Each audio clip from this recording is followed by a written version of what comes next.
Education 9.0 में आपका welcome. Channel को सब्सक्राइब करना मत भूलें और घंटे का चिन्ह भी दबा दें ताकि आने वाला नोटिफिकेशन आपको सबसे पहले। आज अपने इस वीडियो में शिक्षण विधियों से संबंधित प्रश्न पढ़ेंगे। संस्कृत भाषा की शिक्षण विधियाँ अपने आज पढ़ने जा रहे हैं इस वीडियो में। संस्कृत भाषा में चाहे भाषा फर्स्ट हो चाहे सेकंड हो, शिक्षण विधियों से जुड़े हुए 30 प्रश्न रीट के पेपर में आते हैं, पात्रता परीक्षा के पेपर में आते हैं।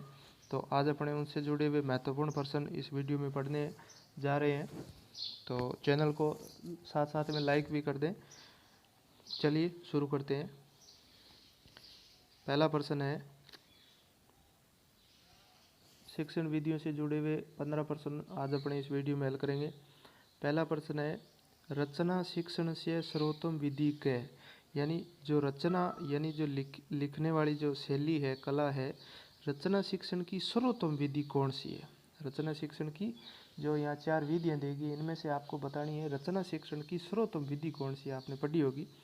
पहली प्रश्नोत्तर विधि है, दूसरी मंत्रणा विधि है, तीसरी क्रीड़ा विधि है, चौथी आगमन विधि है।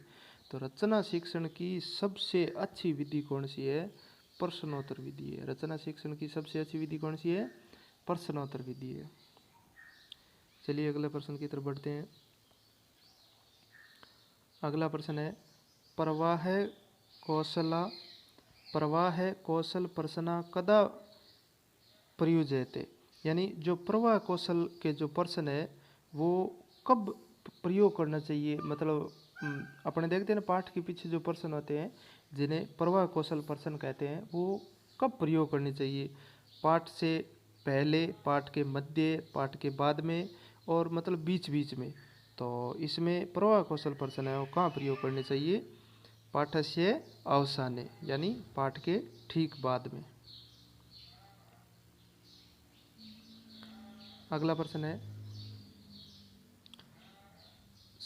एक शब्द है डिस्कवरी, इतस्य को अर्थ है। जो एक शब्द डिस्कवरी दिया हुआ है, इसका अर्थ क्या है? अन्वेषण, उपागम, घटकम, आविष्कार। तो बताओ तीसरे का सही उत्तर क्या होगा? अन्वेषण। साथ साथ में संस्कृत भाषा में थोड़ी क्या है, वैसे संस्कृत भाषा और हिंदी भाषा दोनों की शिक्षण विधियों में, संस्कृत और हिंदी भाषा की शिक्षण विधियों में ज़्यादा फर्क नहीं है। आप अगर आपकी हिंदी भाषा की शिक्षण विधियाँ पढ़ी हुई है तो संस्कृत वाली भी आपके बहुत जल्दी समझ में आ जाएगी।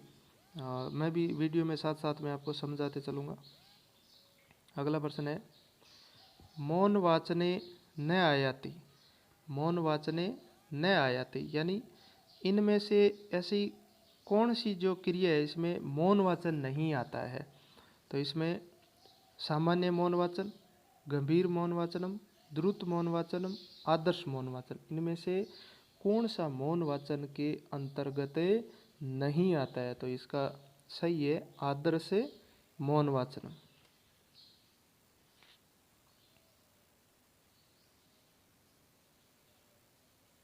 अगला प्रश्न है, श्रेष्ठ पाठस्य गुणे नास्ति। श्रेष्ठ पाठस्य गुणे नास्ति माधुर्यम, पदच्छेद, अक्षर व्यक्ति, शीघ्री। तो इसका 5वें का सही उत्तर क्या हो जाएगा? शीघ्री।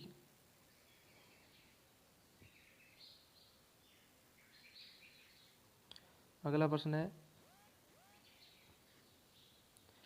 कति अधम पाठस्य गुणा, यानी पाठ के कितने गुण है? पाठ के कितने गुण है? तो इनमें से इसका सही उत्तर क्या हो जाएगा? 6। पाठ के कितने गुण है? 6 गुण है। अगला प्रश्न है, कस्य विधे प्रयोग भाषा प्रयोगशाला में करते? यानी ऐसी कौन सी विद्या है जिसका प्रयोग अपने भाषा प्रयोग को बढ़ाने के लिए करते हैं? वाक्य गठन विधि, भाषा यंत्र विधि, सामूहिक पठन विधि और संगत विधि। तो इसका सही क्या हो जाएगा? भाषा यंत्र विधि। शिक्षण विधियों से जुड़े हुए प्रश्न हर रीट के पेपर में, पात्रता परीक्षा के पेपर में 15 प्रश्न, 30 भाषा के 30 प्रश्न होते हैं, चाहे वो फर्स्ट हो, सेकंड हो, चाहे हिंदी हो, संस्कृत हो।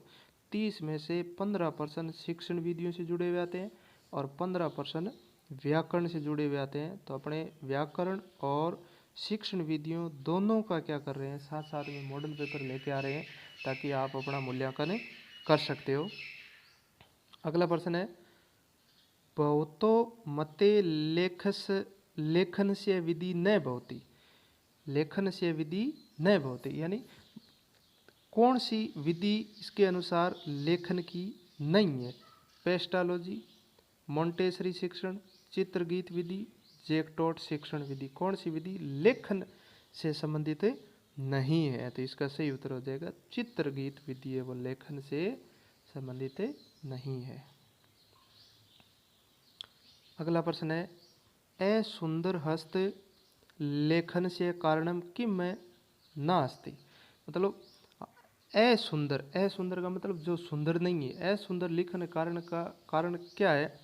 फाउंटेन पेन से आप लिखते हो वो है लेखनी ग्रहण से दोषपूर्ण विधि है। लेखन अभ्यास की न्यूनता है, लेखन अभ्यास कम है। लिपि समग्र ज्ञान से अभाव है, जो भाषा है, जो लिपियाँ हैं, जो भाषा की मूल जो शक्ति होती है उसका ज्ञान का अभाव है। तो इसमें सही उत्तर क्या हो जाएगा, फाउंटेन पेन से लेखा अप्रयोग। यानी अगर आपकी हाथ की लिखावट को सुधारना है तो फाउंटेन पेन का लिखावट सही नहीं है, इसका मतलब फाउंटेन पेन का अप्रयोग है, यानी प्रयोग नहीं किया है।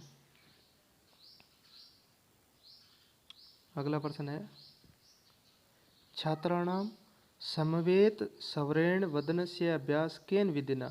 यानी समूह के रूप में जो छात्र, जैसे 3-4 छात्र अपने देखते हैं प्रार्थना बोलते हैं या किसी पाठ का वाचन करते हैं, तो समूह के अंदर जो अभ्यास करते हैं वो किस विधि के अंतर्गत आता है। वाक्य, पदनीता, ध्वनि संयम विधिना, सामूहिक पठन और भाषा यंत्र विधिना। तो इसका सही उत्तर क्या हो जाएगा, सामूहिक पठन विधि के अंतर्गत आता है। जब 3-4 बच्चे अपने देखते हैं, पाठ पढ़ते हैं मिल करके, तो वो सामूहिक पठन विधि के अंतर्गत आता है। अगला प्रश्न है, व्याख्यानम कति विधम। व्याख्या करने की कितनी विधियाँ हैं। सप्त विधि है, षट है, चतुर है, 9 है। तो व्याख्या करने की कितनी विधियाँ हैं, 6 विधि है, 6 विधियाँ हैं। अगला प्रश्न है, सहयोग विधेय पर नाम किम है। सहयोग शब्द है वो किस विधि में प्रयोग किया जाता है या आता है। व्यास विधि, समया विधि, दंडान्वय, सूत्र विधि। ये संस्कृत भाषा की विधि है, आपने पढ़ी होगी। तो सहयोग शब्द है वो किस विधेय पर नाम किम है, तो किस विधि के नाम के साथ लगता है या साथ आता है।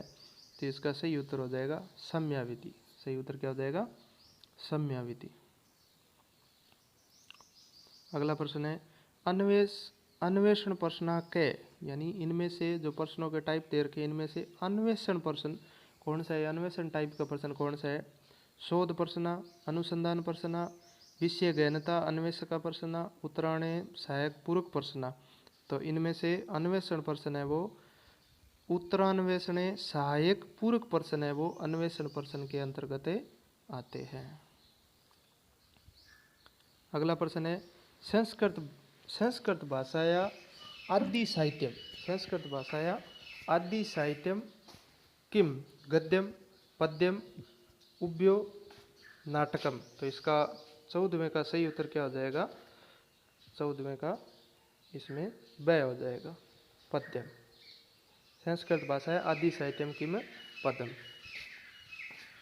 अगला प्रश्न है, काव्य से आत्मा ध्वनि कर्ता कह है। काव्य से यानी काव्य की जो आत्मा ध्वनि है वो किसको कहा जाता है। विश्वनाथ, आनंदवर्धनम, जगन्नाथ, दंडी। तो इसका सही उत्तर क्या हो जाएगा, आनंदवर्धनम। काव्य की जो आत्मा ध्वनि है वो आनंददायक होती है।